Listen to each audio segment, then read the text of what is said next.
Thank you, Dr. Conradi, for extending the invitation tonight. It's great to be a part of this, to see some familiar faces. So I'm happy to be here. And to the inductees tonight, congratulations on this achievement. I think it's been a difficult year to really acknowledge accomplishments. I know for myself personally, for a lot of people, but I hope you all take the time to acknowledge what you've done to get to this point, and congratulations on that. By way of introduction, so yeah, my name's Matt Eichler DiFerdinando. I use he, him pronouns, a 2014 grad. Since Loyola, sort of a 10,000 foot summary of what I've done. I did a year with the Jesuit Volunteer Corps in Bridgeport, Connecticut, and then went to law school right after that. I currently work at a nonprofit in Philadelphia where I provide legal representation to immigrants detained by ICE who are in removal proceedings. So representing them before immigration judges and in their appeals to higher courts. When I think about the, at the time, gender studies minor, now G&SS minor, and how it's impacted my journey, it's been important in a lot of ways. I think the first thing I think about is the interdisciplinary aspect that was mentioned earlier. As an undergraduate, I didn't really know where my career would take me, which Dr. Van can certainly attest to very well.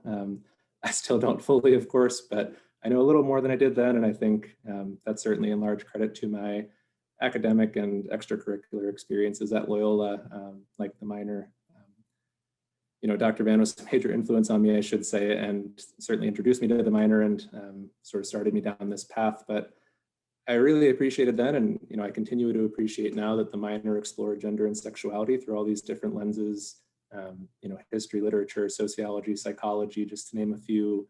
And that's something that carries through my work now.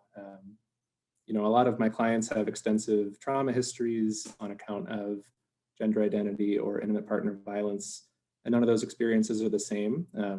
Strictly speaking, my job is just to take their stories, turn them into legal narratives, and try to prevent my clients from being deported. But you know, there's a lot more to it than that. And I think what the G&SS program continues to enable me to do is to work with clients at the intersections of their stories. So looking at where their experiences meet the history, culture, policies of their home country, looking at where their trauma impacts their ability to advocate for themselves, to testify, to recall what happened to them, things like that.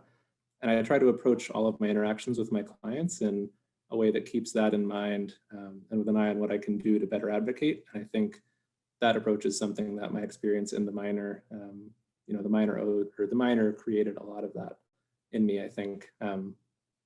You know, for my work, I think another important thing is that the legal system, certainly the immigration legal system, is not, it's not strictly neutral.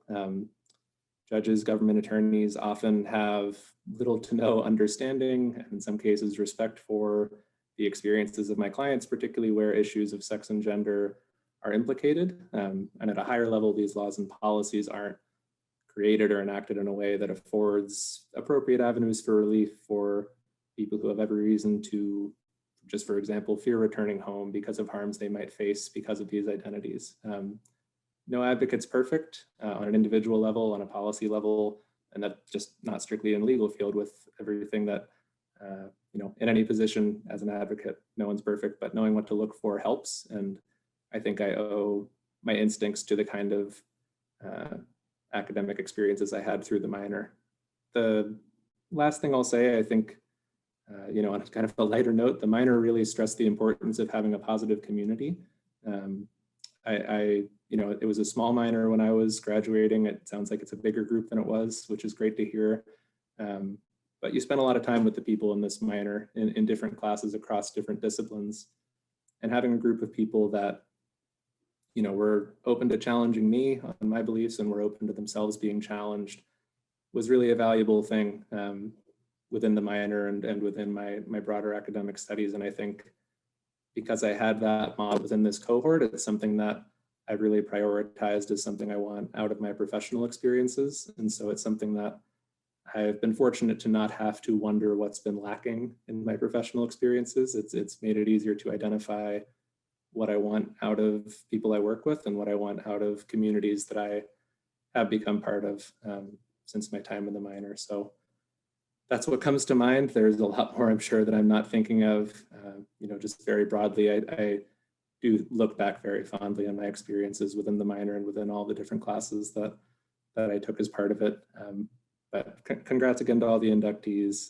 This is a great night for all of you, and I hope you enjoy it. And thank you again for the invitation.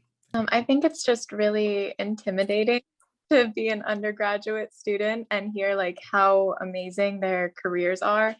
And it's really inspiring, but in terms of questions, it's a little scary. They don't bite. Could any of you maybe speak to that transition a bit, like the moment you're graduating? Yeah, I think that's well said. I will try to not say the exact same thing a different way, but I did my year with the JVC in part because I was interested, and in part because I had no idea what I was going to do otherwise. I think that a lot of my post-grad experiences have just been finding ways to keep my options open, and I think that it was and continues to be. I mean, I'm 7 years out. It's not like I know what I know what I'm doing a little bit more, but it's still a challenge to figure out where that path is taking you and figure out what it is that you want to do. So I would say what helped me, at least in part, was just keeping in touch with people who were going through the same thing, because it's something that everyone goes through coming out of college.